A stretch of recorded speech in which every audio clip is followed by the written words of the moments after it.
Same time kahapon. 9:40. Liwanag pa.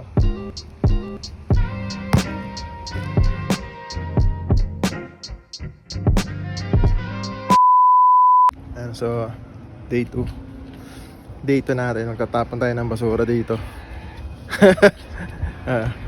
So, iniipon dito yung basura. Parang din sa Philippines, pero dito may lalagyan. Tutulak namin. Saan natin dadalhin yun? Dito lang. Tutulak namin to. Ganda ng basura nila dito. So, mabigat pala nito. Teka lang. Dito lang pala namin from dito. Tutulak lang namin dito. Dito sa abang pipick upin na to bukas ng umaga, Thursday. So, shooting kami.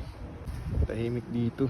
Maganda tong bahay nila eh. Ganda na pwestuhan namin. Buti na lang may kamag-anak yung misis ko dito. Kung hindi, medyo mahirapan kami kasi wala kaming titigilan na maayos. Tom Nichols.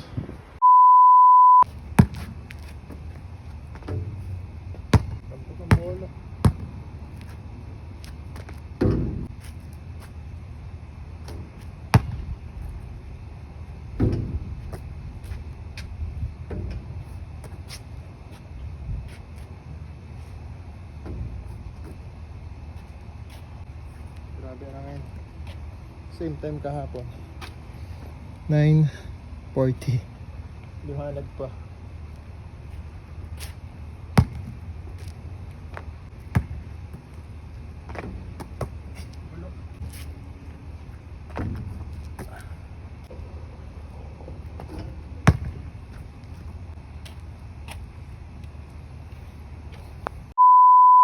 Summer ngayon dito pero hindi siya ganun kainit.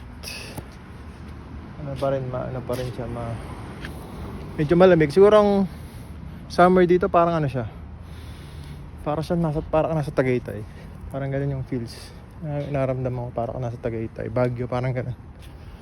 Pero hindi naman sobrang lamig pa. Kasi ang start daw ng winter dito is October yata, mag-snow na. October, November yata. So yung mga tao dito nasa labas pa. Uso dito mga RV. Yan. May mga RV sila. Yan, mga RV. May mga pa doon, may bangka pa nga doon.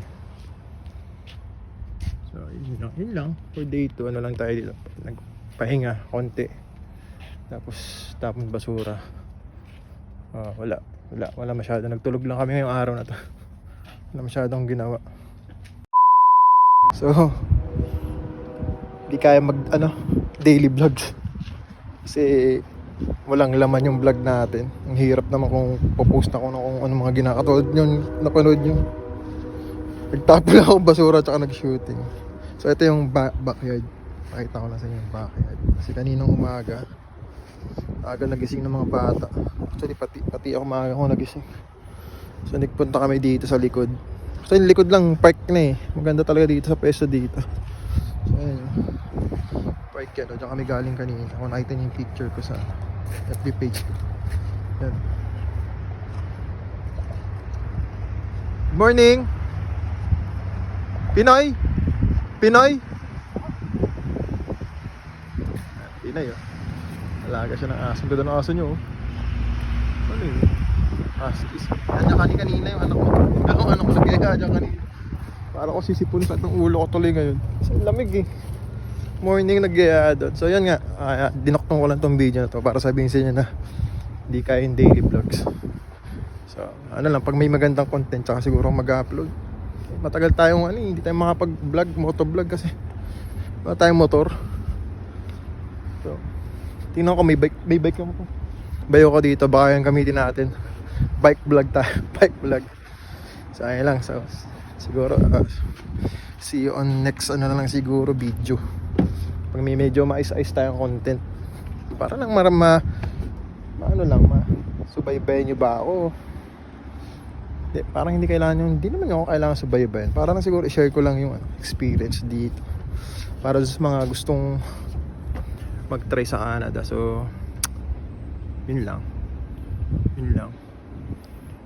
share ko rin yung ano, yung sinasabi nilang cost of living dito and kung magkano talaga yung mga ano dito, yung mga bayarin yung mga groceries. Siguro sa susunod yun ang ano natin, pag-usapan natin kung magkano yung gastusin dito. Ay lang.